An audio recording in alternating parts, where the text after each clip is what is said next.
Hello বন্ধুরা, আমি অনু update with অনু চ্যানেলে তোমাদের স্বাগত। আমি চলে এসেছি কথা সিরিয়ালের আপডেট নিয়ে। কথা সিরিয়ালে তো দেখা যাচ্ছে যে অগ্নির মায়ের স্মৃতি ফিরেই অগ্নির মা পুজোয় অংশগ্রহণ করে, সবার হাতে প্রসাদ তুলে দেয়, এমনকি সাগর দই অগ্নিকে খাইয়ে টেস্ট করে, আর মায়ের হাতে বানানো সাগর দইয়ের টেস্ট সে পায়। অগ্নির মনে খুব আনন্দ, তার ভাই বোনেরা বলে কথাকে যেন সে একটা থ্যাংক ইউ বলে, আজকে এত কিছু হয়েছে শুধুমাত্র কথার জন্য। অগ্নিও মনে মনে স্বীকার করে যে কথাকে শুধু একটা থ্যাংক ইউ বললে হবে না, ওর কাছে আমার ঋণের বোঝা বেড়েই চলেছে, আমায় অন্য কিছু করতে হবে। এইদিকে অগ্নি তার মায়ের কাছ থেকে ফুল দেওয়ার ব্যাপারে সমস্ত কিছু জানতে পারে, কি হয়েছিল সেদিন সেই সমস্ত কিছু জানতে পারে, কিন্তু কোথায় গিয়েছিল সেটা তার আর মনে পড়ছে। এরপর সবাই অগ্নির মাকে রেস্ট করতে বলে, অগ্নির মাকে জড়িয়ে বসে, তার মাকে আর কোনোদিন হারাতে দেবে না। কথা ভাবে যে মেজো মা এই সমস্ত কিছু করলো কেন, কি উদ্দেশ্য। সবাই চলে যাওয়ার পর কথাও বেরিয়ে আসে। অগ্নি ভাবে যে কথার সাথে আমাকে কথা বলতে হবে, তাই মাকে বলে, মা তুমি এখানে একটু রেস্ট করো, আমি আস। কথা ভাবে মা আনন্দের জন্য সমস্ত কিছুই হলো। এরপর এভি কথার পাশে বসে, কথার হাত ধরে কথাকে থ্যাংক ইউ বলে, আর বলে এই থ্যাংক ইউটাও বলাটাও খুব ছোট হবে।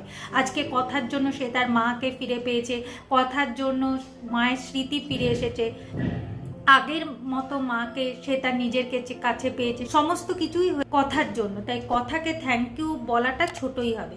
এরপর সে কথাকে জড়িয়ে ধরে, আর মনে মনে এটাই বলতে থাকে যে কথাকে জড়িয়ে ধরে তার খুব শান্তি হচ্ছে, সে কথার ওপর ডিপেন্ডেন্ট হতে চায়। কিন্তু এই সমস্ত কিছু কি একটা বন্ধুত্বের জন্য হচ্ছে না অন্য কিছু? কথা এরপর ভগবানের কাছে গিয়ে বলতে থাকে, মা আনন্দী তুমি সমস্ত কিছু করতে পারো, জানো তো মা আনন্দী, যেমন আমার মনে খুব আনন্দ হচ্ছে ঠিক সেই রকম আমার মনে খুব কষ্ট হচ্ছে যে এই পাচক মশাইকে ছেড়ে আমাকে চলে যেতে হবে, আমি যে এটা মেনে নিতে পারছি না।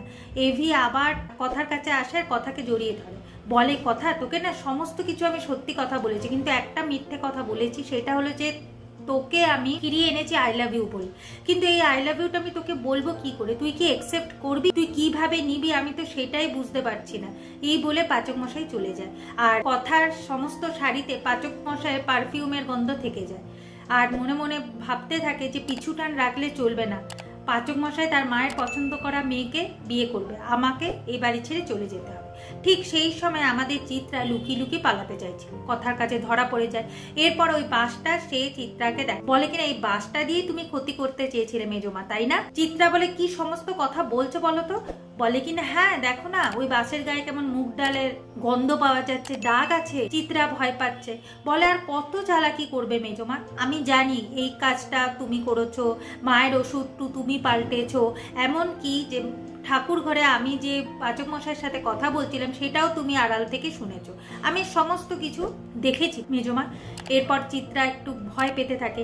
আর এইদিকে আমাদের শশীভূষণ গুহ তো খুব রেগে আছে যে বড় বৌমাকে সবার সামনে নির্দোষ প্রমাণ করতেই হবে নিজেকে, নচেত এই বাড়িতে সে ঠাই পাবে না। এরপর বড় বৌমাকে তো ডাকা হয়েছে। আগামী পর্বে দেখা যাচ্ছে কথা সবার সামনে বলে যে মায়ের কোনো দোষ নেই, যদি কেউ দোষ করে থাকে সেটা হচ্ছে মেজমা, মেজমায়ের কাছ থেকে সমস্ত কিছু জানো। এখন চিত্রা বলে তুমি যে আমার ব্যাপারে এত কিছু কথা বলছো, তোমার কাছে কি কোনো প্রমাণ আছে? বলে হ্যাঁ আমার কাছে প্রমাণ আছে। ঠিক সেই সময় ফুলদা এন্ট্রি নেয়। ফুলদাকে দেখে তো সবাই অবাক হয়ে যায়, কারণ সেই তো হলো আমাদের এভির টি লাউঞ্জের মিস্টার রয়, আর সেই উনি হলেন আবার সঞ্চিতার ফুলদা। এইভাবেই আজকের পর্বটা শেষ হয়ে যাচ্ছে। আশা করি আজকের পর্বটা তোমাদের ভালো লাগবে। ভিডিওটা ভালো লাগলে লাইক শেয়ার ও সাবস্ক্রাইব করে দিও। ভিডিওটা দেখবার জন্য অসংখ্য ধন্যবাদ।